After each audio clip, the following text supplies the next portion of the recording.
మన ఆంధ్ర రాష్ట్రంలో మా జగన్మోహన్ రెడ్డి అన్న అధికారంలో ఉన్నప్పుడు 5 సంవత్సరాల పాటు ఏ విధంగా అవినీతి, ఏ విధంగా అక్రమాలు, ఏ విధంగా వ్యవస్థల్ని గోల్మాల్ చేసినాం అనేది గతంలో మేము ఏ విధంగా చేసినాం అనేది మీకు అందరికీ తెలుసు. అందుకోసమనే మాకు 11 స్థానాలు ఇచ్చినారు.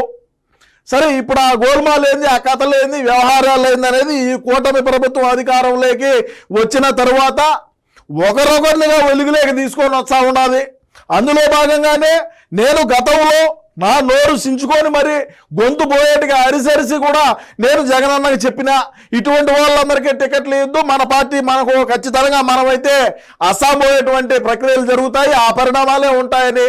కానీ వినకుండా కూడా ఈ చట్టం తీసుకొని పోయి ఇంకొక నియోజకవర్గంలో పెట్టినాడు.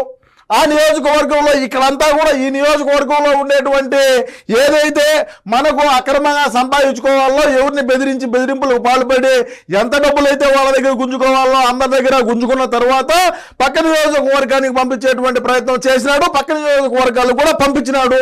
అక్కడ చిచ్చుగా అసలు డిపాజిట్లు కూడా రానటువంటి పరిస్థితిలో మేము ఏ విధంగా ఉన్నామనేది మీకు అందరికీ తెలుసు.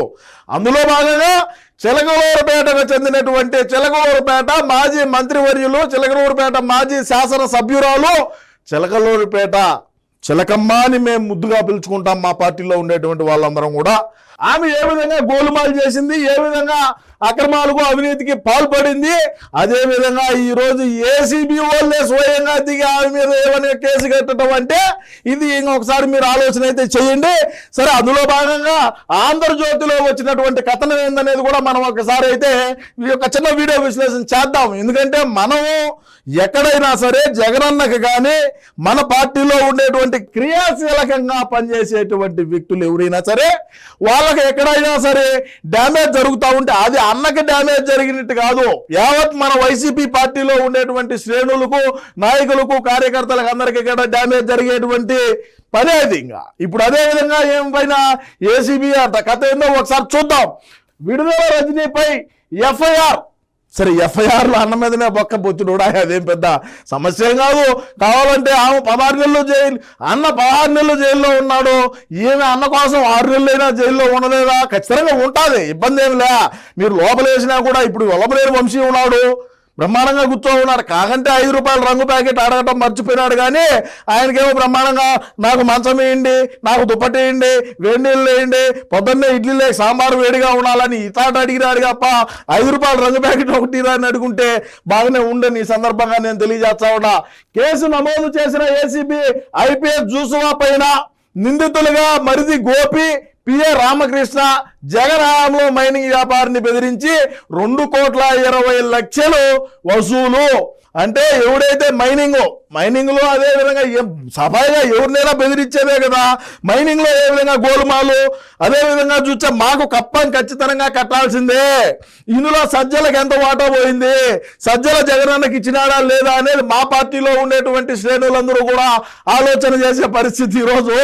ఎందుకంటే 2,20,00,000 రూపాయలు వసూలు చేసినటువంటి చిలకలూరుపేట రజని మరి సజ్జలకి ఎంత వాటా ఇచ్చింది? సజ్జలకి ఇచ్చిన వాటా అది సజ్జల వాటా కాదు, అది జగనన్న వాటా.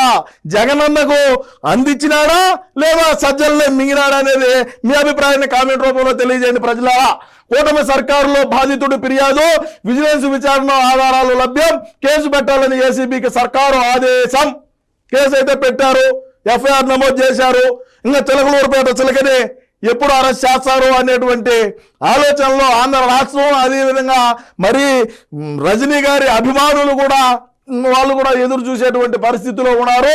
వైసీపీ పాలనలో మైనింగ్ వ్యాపారాన్ని బెదిరించి 2,20,00,000 వసూలు చేసిన వ్యవహారంలో మాజీ మంత్రి వైసీపీ నాయకురాలు విడుదల రజనీపై ఏసీబీ ఎట్టకేలకు కేసు నమోదు చేసింది. నాడు ఆమె అరాచకాలను కొమ్ము కాసిన ఐపీఎస్ అధికారి జోహాను ఈ కేసులో 2వ నిందితుడిగా చేర్చింది. అలాగే డబ్బుల కోసం మైనింగ్ వ్యాపారాన్ని బెదిరించిన విడుదల రజనీ మరిది.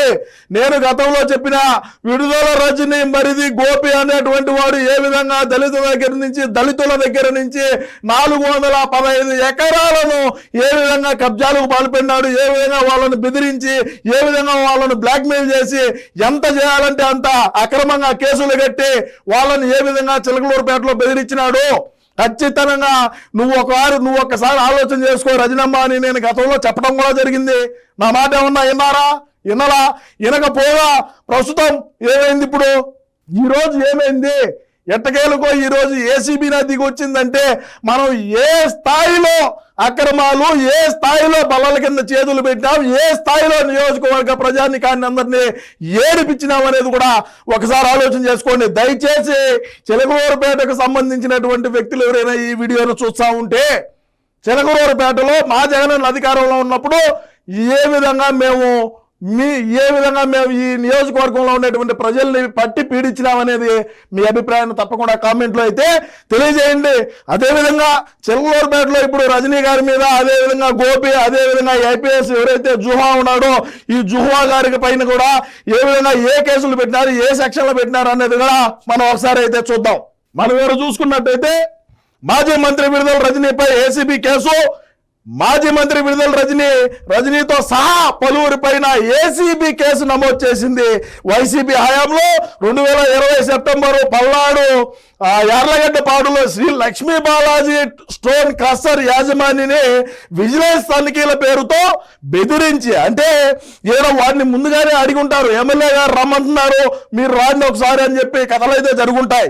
ఈ కథలన్నీ జరిగిన తరువాత వాతను దేనికి లొంగకపోగా ఎవరైతే ఈ లక్ష్మీ బాలాజీ స్టోన్ క్రషర్ యజమాని ఉన్నాడో ఆ యజమాని దేనికి లొంగకపోగా విజిలెన్స్ తనిఖీల పేరుతో బెదిరించి 2,20,00,000 అక్రమంగా వసూలు చేశారనే అభియోగంపై కేసు నమోదైంది.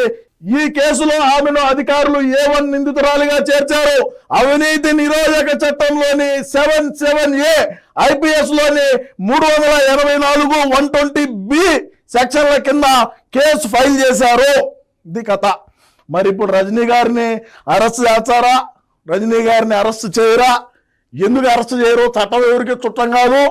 ఖచ్చితంగా మనం తప్పు చేసుంటే, నేను గతంలో చాలాసార్లు చెప్పిన, ఎవరైతే మన జగన్ అధికారంలో ఉన్నాడో మనమే 30 సంవత్సరాల పాటు అధికారంలో ఉంటాం, మనం ఎమ్మెల్యేలుగా ఉన్నాం, మనం మంత్రులుగా ఉన్నాం, మనం చెప్పిందే ఆట, మనం పాడిందే పాట, మనం ఏదైనా చేయొచ్చు అని చెప్పి ఎవరైతే కళ్ళు నెత్తికెక్కి ఇటువంటి లంగా పనులు చేసుంటారో వాళ్ళందరుగా ఈరోజు కటకటాల పాలవ్వాల్సిందేనని మరొకసారి తెలియజేసుకుంటూ, ఏది ఏమైనప్పటికీ కూడా మన జగనన్న 30 సంవత్సరాల పాటు అధికారంలో ఉండాలా అనేదే మన నినాదం. కాబట్టి దానికే మనందరం కూడా కట్టుబడి ముందుకు పోదాం. నా ఈ పోరాటంలో మీరందరూ కూడా నాకు సహకరిస్తారని మనస్ఫూర్తిగా కోరుకుంటూ నమస్కారం. ఈరోజు ఎప్పుడు రాకూడదు ఇలాంటి ఒక రోజు అని చెప్పి అయితే అనుకున్నాను నేను. సరే, ఆ రోజు ఏంది విషయం అనుకుంటే, మాజీ మంత్రివర్యులు చిలకలూరుపేట మాజీ శాసనసభ్యురాలు రజనీ ఆంటీ గారి మరిది గోపి అరెస్ట్ అవ్వడం ఒక కలకలం అనే చెప్పాలి మన వైసీపీ పార్టీలో. ఎందుకంటే గోపి అధికారంలో ఉన్నప్పుడు, మన పార్టీ అధికారంలో ఉన్నప్పుడు రజనీ గారిని అడ్డం పెట్టుకొని ఏ విధంగా వేల కోట్ల రూపాయలు సంపాదించినాడు, ఏ విధంగా ఎస్టీ ఎస్సీ మైనారిటీల భూములు ఏ విధంగా అక్రమంగా దొబ్బేశాడు. అదేవిధంగా చూస్తే రజనీ గారు మంత్రిగా ఉన్నప్పుడు ఆమె మంత్రి పదవిని అడ్డం పెట్టుకొని ఏ విధంగా గోల్మాల్, ఆ శాఖలో ఏ విధంగా గోల్మాల్ జరిగింది ఏందనేది ఒక చిన్న వీడియో విశ్లేషణ చేద్దాం. ఏంది పరిస్థితి అంటే, గోపి గారు ఇప్పుడు హైదరాబాద్లో ఉన్నాడంట. హైదరాబాద్ ఏడ్రా గచ్చిబౌలిలో ఉన్నాడు. ఆయన పాపం అంటే అవినీతి సొమ్ము అంతా తిని కొద్దిగా లావు అయి ఉన్నాడు. కొద్దిగా లావుగా ఉన్నాడని జిమ్ముకు పోయి జిమ్ చేసుకొని, అదేందిరా డ్యాన్సా, జుంబా డ్యాన్స్ అంట. జుంబా డ్యాన్స్ కూడా వేసి కొద్దిగా చెమటలు కార్చుకొని వస్తా ఉన్నాడు. వచ్చేటప్పుడు పోలీసులు అయితే అరెస్ట్ చేయడం జరిగింది. ఓకే, నేనేం చెప్తానంటే ఆ పోలీసులకు, మా ఓడు ఒకరోజు స్నానం చేసి వచ్చేదాకా అన్న టైం ఇవ్వకూడదా?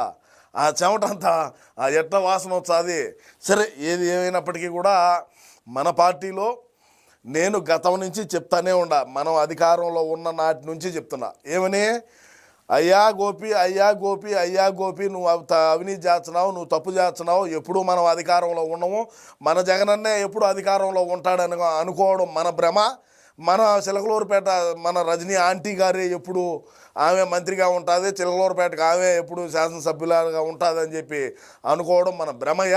మనం చేయొద్దయ్యా ఈ మాదిర అని 100 సార్లు నేను నా వీడియో రూపంగా చెప్పినా, అదేవిధంగా ఆ గోపికి ఎవరైతే సన్నిహితంగా ఉంటారో వాళ్ళకు ఫోన్ కూడా చేసి చెప్పిన. ఇప్పుడు ఈరోజు మరి ఇదే గోపి ఈ రజనీ చేయమనంటే మరి నేనేమన్నా చేసినానా? లేదు, మిల్లెట్ రెడ్డి అండదండలతో నేను ఈ విధంగా అవినీతి చేశాను, మిల్లెట్ రెడ్డి దగ్గరుండి ఇవన్నీ చేయించినాడు, మిల్లెట్ రెడ్డికి వాటా ఉన్నది, నేను సంపాదించిన దాంట్లో జగనన్నకు వాటా ఉండాది అని చెప్పి గోపిగన చెబితే మరి రజనీ బయట ఉంటుందా? మరే విధంగా మిల్లెట్ రెడ్డి బయట ఉంటాడా? అన్నంటే ఒక్క 16 నెలలు జైల్లో ఉండి వచ్చినాడు, ఏం కాదు. మళ్ళా అవసరమైతే పోతాడు వచ్చాడు, అదేం పెద్ద విషయం ఏం కాదు. నేను చెప్పేది ఏంటంటే ఈ విధంగా అవినీతి చేసాం. ఒక కస రోడ్ కాడనే ఇది ఏదో స్టోన్ క్రషర్ రోడ్ దగ్గరనే 2.20 కోట్ల ఎంతో పైగానే తీసుకున్నారు వాళ్ళు. మనం అధికారంలో ఉన్నామని మనం అయితే బెదిరించినాము, వాళ్ళు బెదిరించినప్పుడు వాళ్ళు కామ్గా ఉన్నారు. అదేవిధంగా ఒక ఐపీఎస్ ఆఫీసర్ ఒక ఆయన, మరి ఎంతమందిని ఇది చేస్తున్నారు? మరి మన పార్టీలో ఉండే వాళ్ళేమో కొంతమంది బయటికి రారు, కొంతమంది బయటకు వచ్చే వాళ్ళేమో ఇంకొక రకంగా మాట్లాడుతుంది, మరి కొంతమందినేమో మన పార్టీ నుంచి మనమే సస్పెండ్ చేసి ఇట్లా అవినీతి చేసే వాళ్ళందరినీ ఒక్కొక్కరిని కానీ అరెస్ట్ చేసి పార్టీని ఎవరు నడిపియాలా?